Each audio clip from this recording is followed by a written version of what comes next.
अध्यक्ष भूपेन बोरा जी और general secretary Assam के इंचार्ज जितेंद्र सिंह जी और मीडिया के साथियों, जैसे कि आपको रमेश जी ने कहा, आज राहुल गांधी जी माजुली में उपस्थित होकर वे ऑनियट्री सत्र में गए। वहाँ पर वे सत्राधिकार से हॉटोधिकार से मिले और हॉटोधिकार प्रभु को दिल्ली पे जब वो अगली बार आएंगे तो राहुल गांधी जी ने उनसे समय मांगा ताकि वो एकांत में हमारी सत्र की जो संस्कृति है, असम की जो संस्कृति है, उसको और गहराई से समझ पाएं। माजुली उसी सत्र में ऑनियट्री हॉट्रो में एक भावना कार्यक्रम चल रहा है, एक धार्मिक मंच, धार्मिक सांस्कृतिक मंच वहाँ पर आयोजन किया हुआ है और उस मंच पर शाम को आने के लिए सत्राधिकार प्रभु ने राहुल जी को भी निमंत्रण किया। उस वक्त राहुल जी ने सत्राधिकार प्रभु को समझाया कि वे भारत जोड़ो न्याय यात्रा पर चले हैं, जिसका उद्देश्य शांति, अमन, चैन, विकास और इंसाफ है। इस उद्देश्य को सुनकर सत्राधिकार प्रभु ने अपना आशीर्वाद प्रदान किया और राहुल गांधी जी को एक पुराना किस्सा याद दिलाया, जब भारत के पहले प्रधानमंत्री पंडित नेहरू जी ने उसी सत्र के उस समय के सत्राधिकार गोस्वामी देव से मुलाकात की, हेमचंद्र गोस्वामी देव से मुलाकात की और उस समय उन दोनों के बीच में क्या वार्तालाप हुई, राजनीति पर, समाज सेवा पर, उसके बारे में उनको अवगत कराया। तो ये माजुली में हमारे पवित्र सत्र में हमारे ऑनियट्री हॉट्रो के हॉटोधिकार और उत्तर कमलाबारी हॉट्रो के हॉटोधिकार प्रभु, ये दोनों वहाँ पे उपस्थित थे। उन्होंने जो आशीर्वाद प्रदान किया, मैं और उसके लिए हम अपने तरफ से आभार प्रकट करते हैं, शुक्रिया अदा करते हैं। और जब आज सुबह हम नाव में जोरहाट से माजुली जब हम नाव में आए तो राहुल गांधी जी हमारे कांग्रेस के नेताओं से बात कर रहे थे और बात हो रही थी असम के मुख्यमंत्री के बारे में, जिनको कल राहुल गांधी जी ने दर्जा दिया कि देश के सबसे भ्रष्ट मुख्यमंत्री। और ये सारी जानकारी, उनके भ्रष्टाचार की, साम्राज्य की जानकारी हमारे कांग्रेस दल के प्रदेश अध्यक्ष थे, सीएलपी लीडर थे, सांसद प्रद्युत बोडोले थे, मैं था और भी अन्य विधायक थे।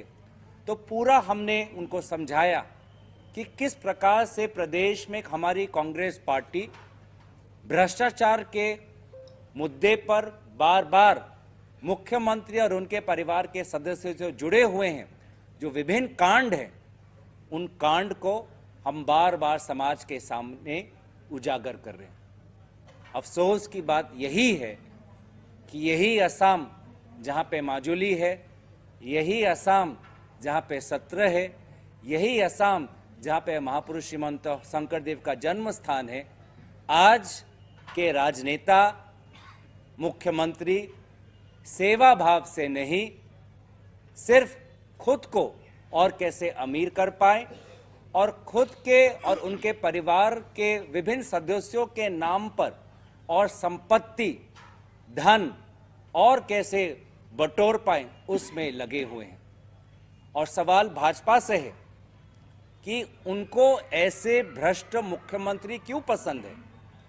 कर्नाटक में मुख्यमंत्री भ्रष्ट, मध्य प्रदेश में जो हम बार बार कहते थे कि वहां पे एक भ्रष्टाचार का साम्राज्य है, मेघालय में भी भाजपा और अमित शाह जी स्वयं कबूल करते हैं कि मेघालय की सरकार भ्रष्ट है, लेकिन उसमें भी भाजपा एक सहयोगी दल के अनुसार काम कर रही है।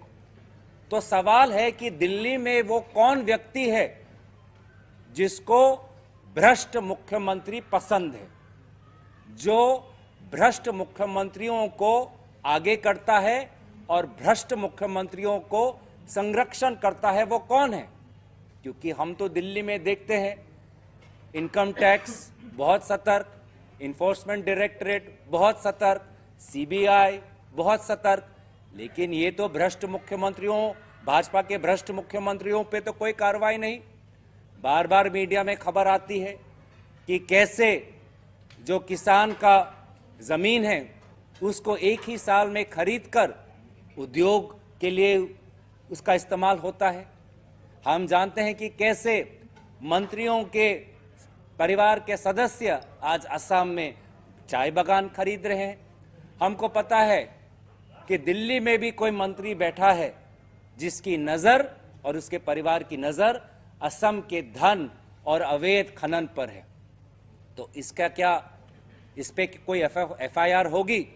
जो एफआईआर हम पे लगाते हैं, क्या असम के मुख्यमंत्री पे कोई एफआईआर लगेगा?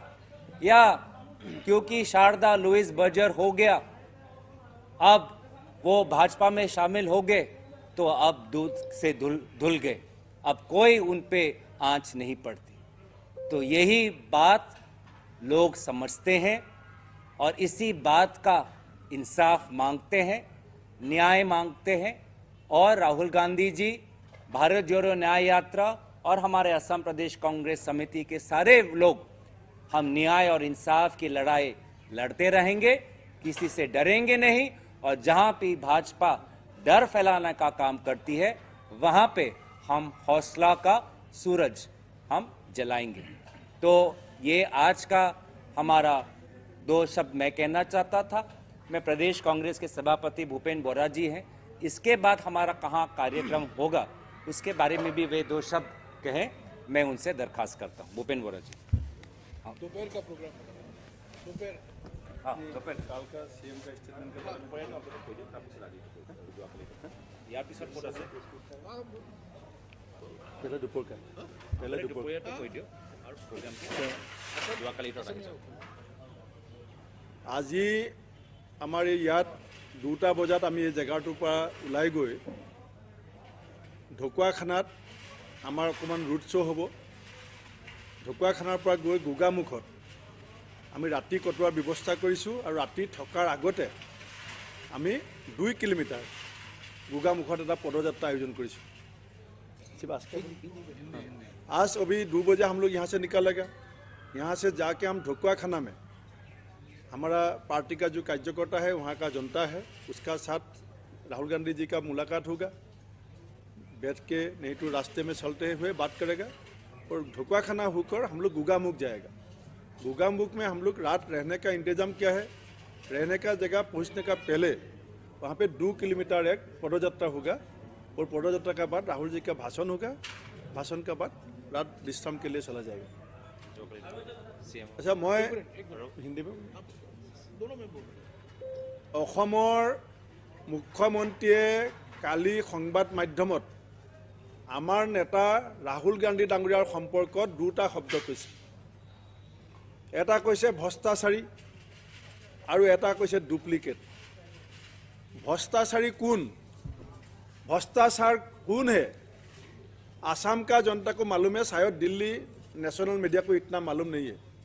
हिमंत बिश्व शर्मा जी बीजेपी में कब गया और क्यों गया, हमारा गौरव गोगोई जी ने थोड़ा बताया। 2015 तक हिमंत बिश्व शर्मा बीजेपी में था। कांग्रेस में था। 2014 में जब दिल्ली में बीजेपी आया, इसका बाद उस टाइम बीजेपी का जो प्रभारी है SS अलवालिया जी आके गुवाहाटी में बहुत बड़ा प्रेस मीट में बोला कि लुइस बाजार और शारदा का फाइल अभी हम लोग दोबारा खोलेगा। और इसी वक्त चीफ मिनिस्टर का वाइफ को कैलकाटा CBI ऑफिस में 2 बार बुलाया गया, 2 बार बुलाया गया। जब जिस दिन चीफ मिनिस्टर बीजेपी में जाने का सिद्धांत लिया, उसका 2 दिन पहले मुझे आके मिला दिल्ली में, मेरा नॉर्थ एवेन्यू ऑफिस में। मैंने पूछा, मुझे बोला जो चलो तुम भी चलो, हम लोग इतना साल 25 साल एक साथ कांग्रेस किया, चलो अभी वहाँ चलते हैं। मैंने बोला आप क्यों जा रहा है, आप रुको, हमारा भी समय आएगा, आपका भी समय आएगा, आप रुको। आज पहली बार ये बात मैं असम का जनता को खर्चा कर रहा हूँ। तो बोला नहीं, मैं जाना पड़ेगा, कांग्रेस में मेरा फ्यूचर नहीं है। मैंने बोला आपका तो फ्यूचर मैं देख रहा हूँ, आप रुको, थोड़ा टाइम रुको, अभी तरुण गोगोई जी है, इसके बाद हमारा तुम्हारा समय शुरू हो गया। तो बोला नहीं, मेरा और कुछ कारण है। क्या कारण है? ये मेरा घर से ये बोल दिया मुझे, जो आपके लिए कौन बुला ये आप लोग मत पूछिए, जब मेरा घर से ये बोल दिया जो आपके लिए मैं मरने के लिए रेडी हूँ, हिमंत बिश्व शर्मा जी को बुला, लेकिन मैं आपके लिए जेल जाने के लिए रेडी नहीं हूँ। मैं आपके लिए मरने के लिए रेडी हूँ, आपसे मैं प्यार किया, मैं मरने के लिए रेडी हूँ, लेकिन मैं जेल जाने के लिए रेडी नहीं हूँ। तो इसीलिए मैं अभी बीजेपी जा रहा हूँ। ये मुझे ज्वाइन करने का 2 दिन पहले मेरा नॉर्थ एवेन्यू 134 फ्लैट में आके बताया। वही आदमी जो हवा का रुख देखकर किसी ने बोलता है गया नहीं, जेल का डर से गया बीजेपी, तो वो आदमी आज भ्रष्टाचार का आरोप लगा रहा है।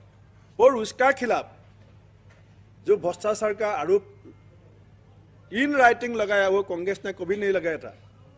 वो बीजेपी का पार्लियामेंट्री बोर्ड में एक पुस्तिका में लिखा हुआ था ये कांग्रेस का एक मंत्री भ्रष्टाचारी है। दूसरी बात, डुप्लीकेट 2021 जो असेंबली इलेक्शन हुआ, पूरा असम का जनता को मालूम है कि असम का CM फेस बीजेपी ने सर्बानंद सोनोवाल को प्रमोट किया था। उस टाइम में बीजेपी का 3 फोटो था, सबसे बड़ा फोटो सोनोवाल का था, दूसरी साइड में बगल में हिमंत बिश्व शर्मा का छोटा फोटो था, और बीजेपी का स्टेट प्रेसिडेंट रंजीत दास का एक छोटा फोटो था। CM कैसे बना? मैनिपुलेशन करके। और ये आदमी सबसे पहले असम का जो CM था, पहले AGP का सर्बानंद सोनोवाल का खास आदमी था, पूरा असम का जनता को मालूम है। इसके बाद हमारा कांग्रेस का CM हितेश्वर शइकिया जी का खास आदमी था। इसका बाद तरुण गोगोई जी का सबसे खास आदमी था। इसके बाद सर्बानंद सोनोवाल का खास आदमी, जिसका खास आदमी बना, राम माधव का खास आदमी, जिसका खास आदमी बना, उसको पीछे से लात मारने वाला काम सबसे पहले इसने किया। विश्वासघात जो करता है। और जिस आदमी ने इसको सामने जाने के लिए जगह दिया, इसको इसने विश्वास। राहुल जी और सोनिया जी के बारे में क्या बोला था, मैं आपको वीडियो देगा, मेरा पास वो वीडियो है। हिमंत बिश्व शर्मा जी को एक दिन पूछा गया कि राहुल गांधी ने ऐसा बोला है, आपका क्या राय है? तब बोला कि भगवान श्री कृष्ण ने जब गोपी को कुछ बोल देता है तो गोपी इसमें सवाल नहीं करता है, जब राहुल गांधी कुछ बोल देगा तो कांग्रेस में कोई सवाल नहीं करता है। ये हमारा राहुल गांधी जी का साथ रिश्ता है। ये हिमंत बिश्व शर्मा जी ने, उसका ट्वीट है, मैं आपको दिखा देगा, उसका ट्वीट है, मैं दिखा देगा, I will be loyal to my leader Sonia Gandhi and Rahul Gandhi my entire life. और ये आदमी डुप्लीकेट बोलता है। ये आदमी ने मेरा साथ 2014 में जब इलेक्शन लड़ा था, तेजपुर में मेरा बगल में बैठ के बोला था कि गुजरात का पानी का पाइप से मुसलमान का खून बहता है। और मोदी जी को एक दिन रिक्शा वाला थप्पड़ मारेगा। ये मेरा बगल में बैठ के तेजपुर पार्लियामेंट इलेक्शन कैंपेनिंग में बोला था। मैं इसमें और ज्यादा बोलना नहीं चाहता, मैं CM को ये बता देना, आप धमकी मत दीजिए। आप बुलाए ना कल जो 25 तारीख के बाद जेल में डालेगा, आप जेल का कमरा भी बुक करके रखिए, हम आने के लिए रेडी। हमारा कांग्रेस का बहुत आदमी गोली खा के मर गया, हम लोग जेल जाने के लिए दौड़ने वाला में से नहीं है। आप जेल का कोठा बुक करके रखिए, हम लोग आ रहा है।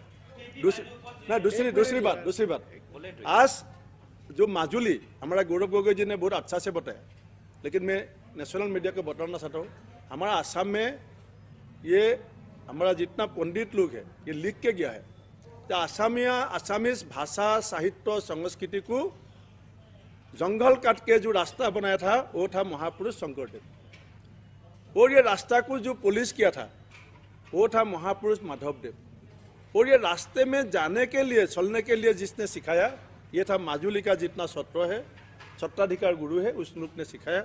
आज मैं सबसे पहले आसाम कांग्रेस का तरफ से राहुल गांधी जी को, जयराम रमेश जी को, के सी वेणुगोपाल जी, जितेंद्र सिंह को धन्यवाद देगा कि आज हमारा सत्र नगरी आसामीज भाषा साहित्य संस्कृति का प्राण केंद्र में हमारा नेता जहाँ पे नेहरू जी भी आया था, ये हमारा लिए बहुत गौरव की बात है। और मैं इतना ही बोल के मेरा बात समाप्त करता हूँ। एक minute you should mention that this is one of the 4। अच्छा मैं बोलूंगा, चलो आप बोलिए।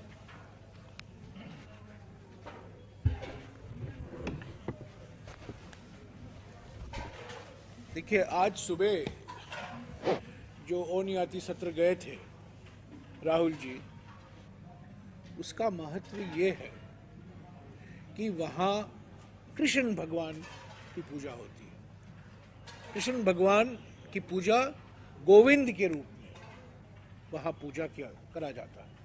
और ऐसे 4 महत्वपूर्ण जगह हैं हमारे देश में। एक नाथद्वारा में है राजस्थान में, एक द्वारका में है गुजरात, एक मणिपुर में है और चौथा माजुली में। तो विशेषता आज की सांस्कृतिक और धार्मिक पवित्र स्थान है माजुली, नाथद्वारा, द्वारका, मणिपुर और माजुली। और यहाँ जो मूर्ति है जिसकी पूजा की जाती है वो जगन्नाथ से लाया गया है, पुरी से लाया गया है। 500 साल पुराना सत्र है ये। और हमारे देश न केवल असम के इतिहास में बल्कि देश के इतिहास में, देश की धार्मिक इतिहास में, देश की सांस्कृतिक इतिहास में इसका एक विशेष महत्व है। और इसीलिए आज राहुल जी यहाँ आए हैं और इसके बाद का कार्यक्रम जो है अभी भूपेंद्र बोरा जी ने आपको बताया है। और कल जैसा कि मैंने कहा अरुणाचल प्रदेश में होंगे और परसों दिन कांग्रेस अध्यक्ष राहुल जी के साथ भारत जोड़ो न्याय यात्रा में भाग लेंगे। शुक्रिया। आपके कुछ सवाल आप जो पूछे कर रहे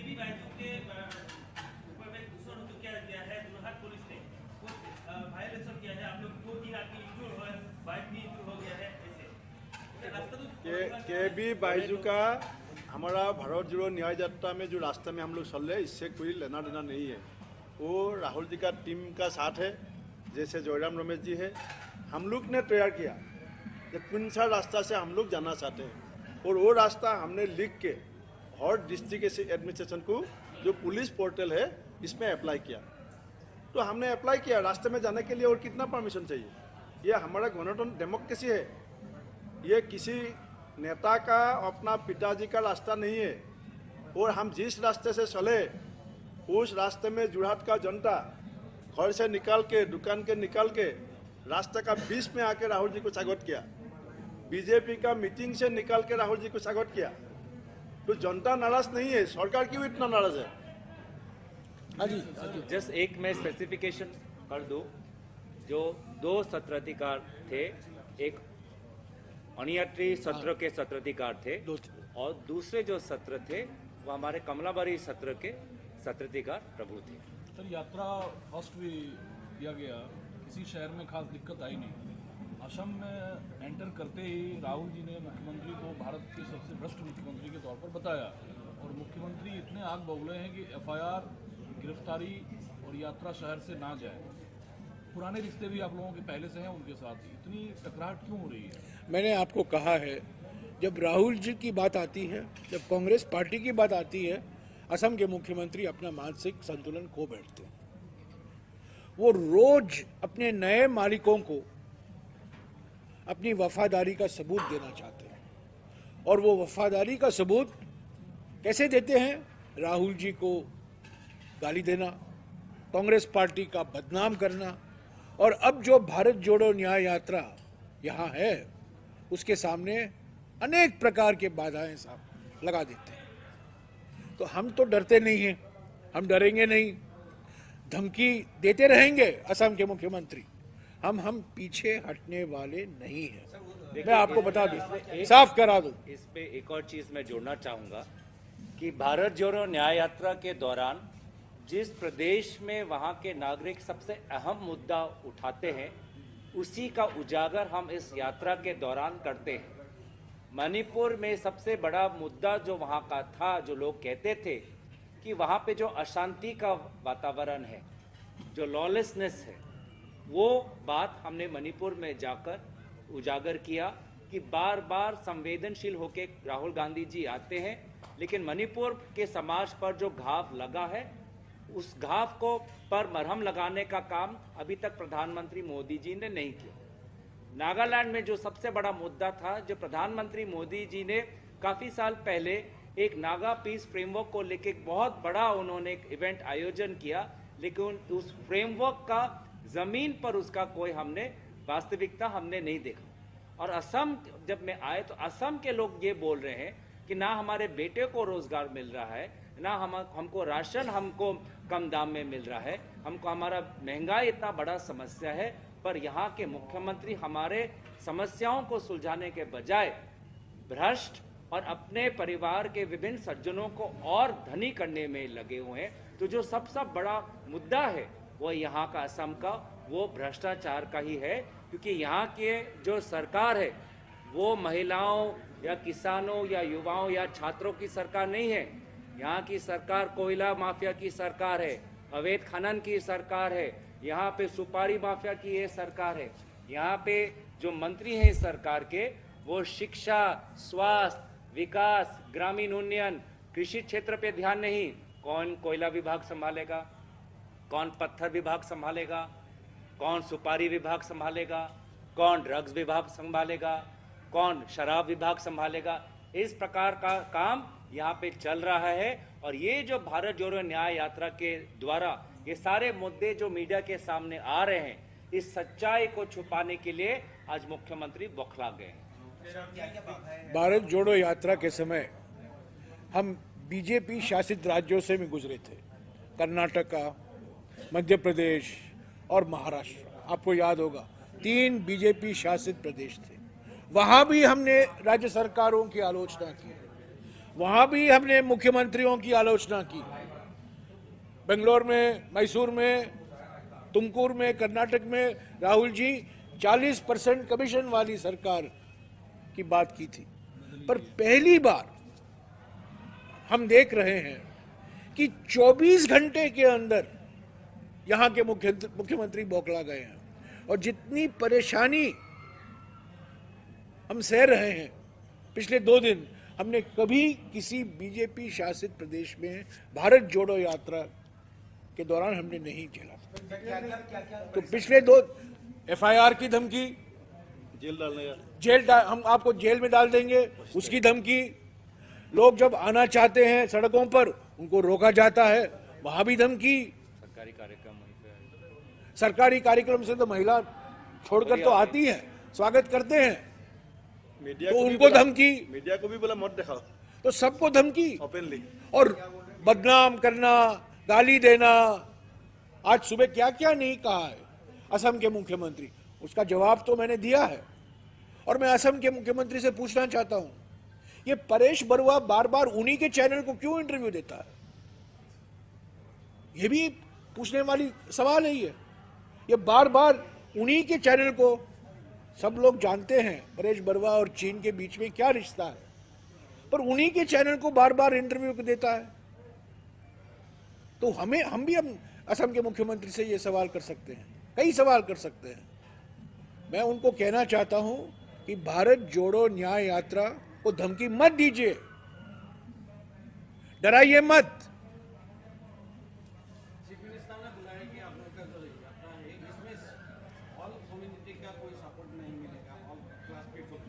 सिख माइनॉरिटी मुस्लिम और बांग्लादेशी मुस्लिम का सपोर्ट मिलेगा। बिल्कुल गलत। आज किसका सपोर्ट मिला माजुली में? आज कहां गए राहुल जी? कल कहां रहेंगे राहुल जी? कल तो छोड़िए, कल अरुणाचल प्रदेश में, परसों 21 तारीख को, 22 तारीख को, 23 तारीख को, 24 तारीख को, 25 तारीख को। तो ये जो आज असम के मुख्यमंत्री ने इस भारत जोड़ो न्याय यात्रा को एक सांप्रदायिक रंग देने की कोशिश की है, ये बिल्कुल गलत है और ये सच्चाई से बहुत दूर है। असम के समाज के सभी वर्ग सड़कों पर उतरे हैं और सभी ने राहुल जी और भारत जोड़ो न्याय यात्रा का स्वागत किया है। ये उनकी मानसिकता दिखाती है कि उन्होंने भारत जोड़ो न्याय यात्रा को एक कम्युनल ट्विस्ट या कम्युनल कलर देने की कोशिश की है। जनाब जी, मेरा एक सवाल है। दिग्विजय सिंह जी कहते हैं कि राम मंदिर अयोध्या में बन रहा है। दिग्विजय सिंह यहाँ मौजूद नहीं है। जो दिग्विजय सिंह जी पूछते बोलते हैं उनसे पूछेगा। हाँ ठीक है। और भारत जोड़ो न्याय यात्रा के में पूछेगा। निशिकांत दुबे लोकसभा में सांसद हैं आपके साथ। कहाँ हैं आप? हाँ, ओ सॉरी। तो उन्होंने कहा है कि जो मोदी जी हैं वो शंकराचार्य हैं आज के, और मोदी जी शंकराचार्य नहीं है, मोदी जी अहंकार आचार्य हैं। बस मैं वही कहूंगा। Thank you. पहले तो मैं कहता था वो झूठ के जगत गुरु हैं, पर निशिकांत दुबे के बयान के बाद मैं कहूंगा वो अहंकार आचार्य हैं। शुक्रिया। Thank you. Thank you. Thank you. आशा है ये कार्यक्रम आपको पसंद आया होगा। इस वीडियो को ज़्यादा से ज़्यादा शेयर करें, लाइक करें और कमेंट करके बताएं आपकी राय क्या है। और अगर आपने हमारा यूट्यूब चैनल अभी तक सब्सक्राइब नहीं किया है तो तुरंत इसको सब्सक्राइब कर लीजिए और बेल आइकन भी दबा दीजिएगा ताकि अगली जब वीडियो अपलोड हो तो आपके पास इसका नोटिफिकेशन पहुँच सके। और अगर आपने हमारा फेसबुक पेज फॉलो नहीं किया है, फेसबुक पेज को भी फॉलो करें। धन्यवाद।